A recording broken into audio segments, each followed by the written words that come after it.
በ39 ዓመቱ አብዛኞቹ እግር ኳስ ተጫዋቾች ጡረታ ወጥተው በቴሌቪዥን ጣቢያዎች ላይ የኳስ ተንታኝ ሆነው ወይም በሜዳ ላይ ጎልፍ እየተጫወቱ በሚዝናኑበት የእድሜ ክልል ላይ ሊዮኔል ሜሲ ለ10 ዓመታት የቆዩትን የዓለም ዋንጫ ክብረ ወሰኖች አንድ በአንድ እየሰባበረ ይገኛል። አንድ ክብረ ወሰን ብቻም አይደለም፣ ሁለትም አይደለም።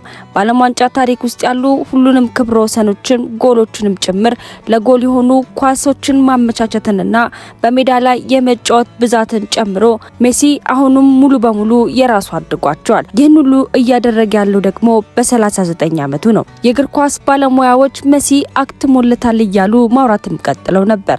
ተንታኞች ለአዲሱና ለወጣቱ ትውልድ ቦታውን ሊለቅ ይገባል ብለውም ተከራከሩ። በሀገሩ ያሉ ተቺዎች በሙሉ የሜሲ ወርቃማ ቀናት አልፈዋል፣ አሁን የቀረው ጥላቻ ብቻ ነው በማለትም ተሳለቁበት። ነገር ግን ሜሲ በ2026ቱ የዓለም ዋንጫ ላይ ብቅ ብሎ ከዚያም በእግር ኳስ ታሪክ ውስጥ እስካሁን ድረስ ማንም የሰው ልጅ አድርጎት የማያውቀውን ታላቅ ታምራትም በተግባር ማሳየ። ይህ ዝም ብሎ ስሜታ የሚያደርግ የተጋነነ ቪዲዮ ሳይሆን ትክክለኛ ቁጥሮችንና ትክክለኛ ክብረ ወሰኖችን ጨምረን የዚህ ቪዲዮ ማጠቃለያ ላይ ሲደርሱ ሜሲ አሁን እያደረገ ያለው ነገር ዝም ብሎ የሚያስደንቅ ብቻ ሳይሆን ሳይንሳዊ፣ ስታቲካዊና አካላዊ በሆነ መንገድ ፈጽሞ የማይቻል ነገር መሆኑን በደንብ ትረዱታላችሁ። ነገሩን ለመጀመር ያህል እውነታዎችና ቁጥሮቹን ፊት ለፊት እንጋፈጣቸዋለን። ምክንያቱም እነዚህን ቁጥሮች በአንድ ላይ ሰብስበን ስናያቸው የሚሰጡት ስሜት ፍጹም የተለየ ነው። በዚህ በ2026ቱ የዓለም ዋንጫ ሊዮኔል ሜሲ በ7 ጨዋታዎች ውስጥ 8 ጎሎችን አስቆጥሮ 12 የጎል የሚሆኑ ኳሶችንም አመቻችቷል፣ ታዎችንም ይዟል። ይህ ከክርስቲያኖ ሮናልዶ፣ ከሎታር ማቴዎስ ወይም እስካሁን በምድር ላይ ከኖሩት ማናቸውም እግር ኳስ ተጫዋቾችን በላይ ነው። በዓለም ዋንጫ ታሪክ ብዙ ለጎል የሚሆኑ ኳሶችንም በማመቻቸት ክብረ ወሰኑንም በ12ም ይዞታል። የቀድሞ ክብረ ወሰን 8 ብቻ የነበረ ሲሆን ሜሲ ወደ 12ም ከፍ አድርጎታል። በዓለም ዋንጫ ታሪክ በተከታታይ በ7 ጨዋታዎችም ላይ ጎል ያስቆጠረ ብቸኛውም ተጫዋችም እሱ ነው። በመክፈቻው ጨዋታ ላይ በአልጄሪያ ላይ በ39 ዓመቱ ሃትሪክ በመስራት የዓለም ዋንጫን ሃትሪክ የሰራ አንጋፋው እድሜ ባለጸጋ ተጫዋችም መሆንም ችሏል። በዓለም ዋንጫ ላይ በ14 የተለያዩ ተቃራኒ ቡድኖች ላይ ጎልም አስቆጥሯል። ይህ በታሪክ ከማንኛውም ተጫዋቾችም ከፍ ብሎ እንዲታይ ያደርገዋል። ይህንን በደንብ ስታስቡት በዚህ ፕላኔት ላይ ባለው ትልቁ የስፖርት መድረክ ላይ ያሉትን እያንዳንዱን ክብረ ወሰኖች፣ ጎሎች፣ አሲስቶችንና የጨዋታውን ብዛት በተከታታይ ጎል በማስቆጠር ሁሉ ማድረግ የቻለው የ39 ዓመቱ ተጫዋች ሊዮኔል ሜሲ ነው። ሜሲ አሁን እያደረገ ያለው ነገር በጥልቀት ለመረዳት አንድ የእግር ኳስ ተጫዋች እድሜው እየገፋ ሲሄድ በአካሉ ላይ ምንም እንደሚፈጠር መረዳትም ያስፈልጋል። አብዛኞቹ ፕሮፌሽናል እግር ኳስ ተጫዋቾች በአካላዊ ብቃት ጣሪያ ላይ የሚደርሱት ከ24 እስከ 27 ዓመት ባለው የእድሜ ክልላቸውም ላይ ነው። ከዚያ በኋላ ግን አካላዊ ውድቀትም ይጀምራል። ፍጥነታቸውም ከበፊቱ በእጅጉን ይቀንሳል። የነገሮችን ምላሽ የመስጠት ፍጥነታቸውንም በዛው ያህል ከሌላው ጊዜ እጅግም ይዘገያል። ጡንቻዎቻቸው ከጨዋታ በኋላም ቢሆን ለማገገም ረጅም ጊዜ ይወስድባቸዋል። ሰውነት ለተለያዩ ጉዳቶችም ይጋለጣል። በ30 ዓመታቸው አብዛኞቹ ታላላቅ አጥቂዎች በነበሩበት ደረጃ ላይ ለመቆየት ብቻ እጅግ ከፍተኛ ልምምድም ማድረግም ይጠበቅባቸዋል። በ35 ዓመታቸው ደግሞ የአካላዊ ብቃት መቀነስ በግልጽም የሚታይ ነገር ይሆናል። በ39 ዓመታቸው ግን በታሪክ ውስጥ ለነበሩት እያንዳንዱ የእግር ኳስ ተጫዋቾች ግን ሁሉም ነገር ያበቃለት እንደሆነ በግልጽም የሚታይ ነበር። ነገር ግን ከዚህ ለየት የሚያደርገው ሜሲ መቼም ቢሆን ተራ የእግር ኳስ ተጫዋች ብቻ አለመሆኑን የሚያሳውቅ ነው።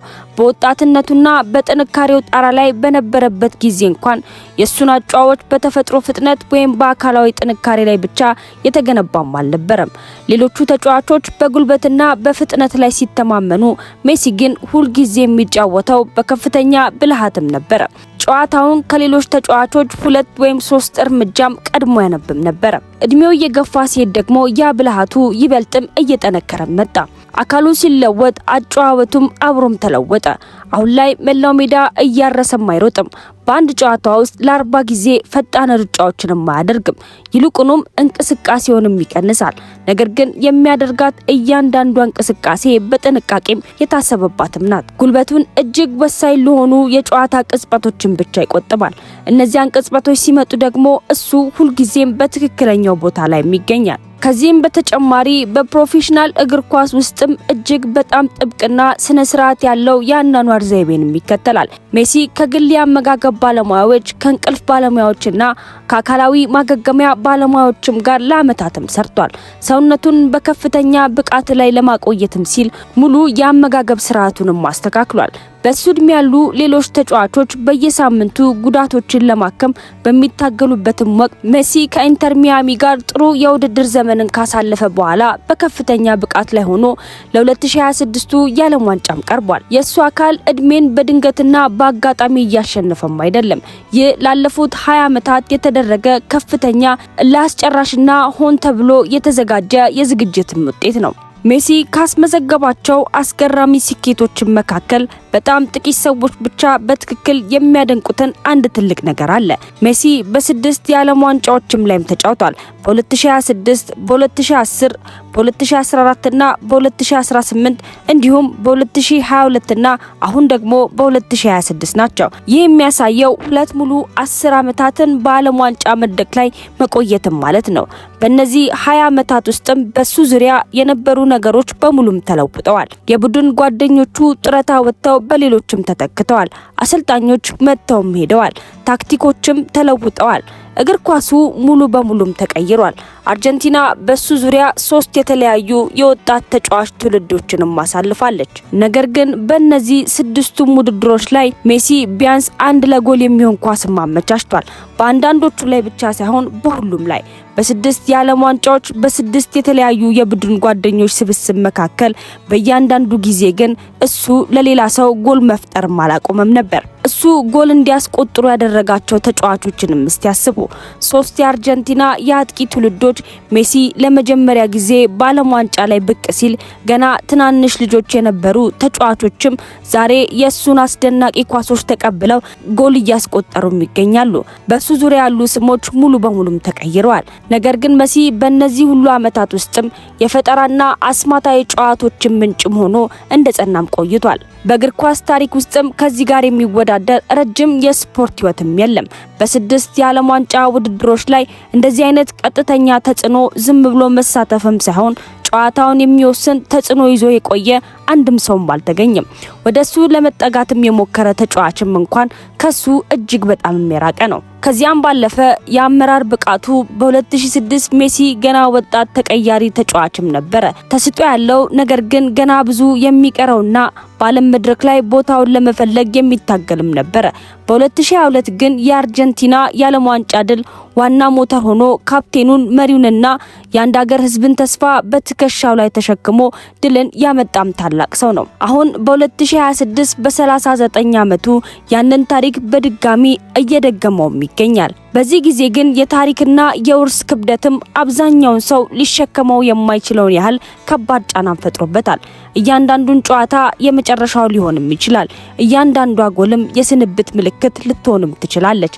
በዚያ አስጨናቂ ጫና ውስጥ ሆኖ ግን በታሪኩ እጅግ ምርጥ የተባሉ የዓለም ዋንጫ ቁጥሮችን እያስመዘገበም ይገኛል። ሜሲ በዚህ የዓለም ዋንጫ ላይ ከሰበራቸው ክብረ ወሰኖች ከሁሉም ጎልቶ የሚታየው የሱ የጎል የክብረ ወሰንም አይደለም፣ ነገር ግን ለጎል የሆኑ ኳሶችን የማመቻቸትም ክብረ ወሰን ነው። የቀድሞ ክብረ ወሰን 8 ብቻ ሲሆን በአሁኑ የዓለም ዋንጫ በሜሲ ምክንያት ቁጥሩን ወደ 12ም ከፍ አድርጎታል። ይህን ቁጥር ልዩ የሚያደርገው ብዛቱ ብቻም ሳይሆን ከጀርባው ያለው አስገራሚ ጥራትና ጥበብም ጭምር ነው። ከነዚህ 12 አሲስቶች ውስጥም 11ዱን ለ11 የተለያዩ ተጫዋቾችም የተሰጡ ናቸው። ለአንድ አይነት አጥቂ ወይም ለአንድ አይነት አጋር የተሰጡም አይደሉም።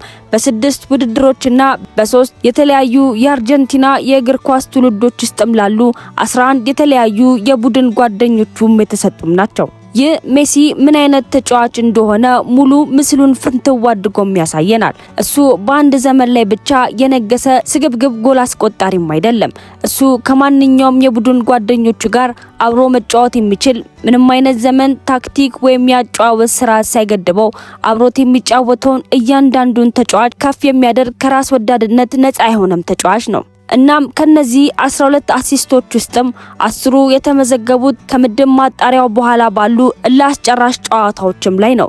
ቀለል ባሉ የምድብ ጨዋታዎች ላይም አልነበረም። ሌሎቹ ተጫዋቾች በፍርሃት በሚራገዱበት ቅጽበት ሜሲ አዲስ እድልም ይፈጥራል። አርጀንቲና አሁን ለ2026 የዓለም ዋንጫ ፍጻሜውም ጨዋታም ደርሳለች። የመጨረሻውም ጨዋታ እሁድ ከስፔን ጋርም የሚያደርጉት ሲሆን አሁን እግር ኳስ ካፈራቻቸው ምርጥ ወጣቶች አንዱ በሆነው በ18 ዓመቱ ላሚን ያማል በሚመራው ወጣትና ፈጣን ቡድንም ጋር ነው። የዚህ የፍጻሜ ጨዋታ ተምሳሌትነትም ፍጹም ማራኪም ሆኖ ይታያል። መሲ የ39 ዓመቱ አንጋፋው ድንቅ ተጫዋች ላለፉት 20 ዓመታት በዓለም እግር ኳስ ጣሪያ ላይ የቆየው ንጉስና ያማል ቀጣዩ የእግር ኳስ ትውልድ የሚወክል ወጣት ታሪካውን ችቦ ለአዲስ ትውልድ የማስረከብም ያህል ነው። ነገር ግን መሲ ያንን ችቦ ገና ለመልቀቅም አልፈቀደም። አርጀንቲና የፍጻሜውን ጨዋታ ካሸነፈች በ1962 የብራዚል ብሔራዊ ቡድን በኋላም የዓለም ዋንጫ ክብሯን በተከታታይ ያስጠበቀችው የመጀመሪያዋ ቡድንም ትሆናለች። መሲ ደግሞ በ39 ዓመቱ በተከታታይ የዓለም ዋንጫን ያሸነፈ ተጫዋችም ይሆናል። ይህ ያለምንም ማጋነን በቡድን የስፖርት ታሪክ ውስጥም በአንድ ግለሰብ የተመዘገበ ታላቅ ስኬትም ይሆናል። ጨዋታውን ባያሸንፍ እንኳን ሜሲ በዚህ ውድድር ላይ ያደረገው ነገር ዳግመኛ የማይደገምም እውነት ነው።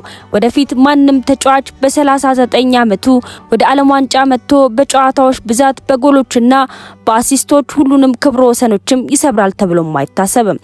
እንደዚህ አይነት ረጅም የእግር ኳስ እድሜም ድንቅ ተሰጥኦ፣ አካላዊ ብቃትና ጠንካራ አእምሮና ፍላጎት በአንድ ላይ ተገናኝተው ይህንን የመሰለ ታሪክ ዳግመኛ ሊፈጥሩም አይችሉም። አሁን እኛ እያየን ያለነው ተራ እግር ኳስም አይደለም። እኛ እያየን ያለነው እውነተኛ ታሪክ ሲሰራም ጭምር ነው። ሰዎች የዓለም የምንጊዜው ምርጥ ተጫዋች ጎት ማንነትን በሚመለከት ለዘላለም መከራከራቸውን ይቀጥላሉ። ሜሲ ወይስ ሮናልዶ፣ ሜሲ ወይስ ማራዶና፣ ሜሲ ወይስ ፔሌ? ነገር ግን ቁጥሮች የሚሉትን መመልከትም ያስፈልጋል።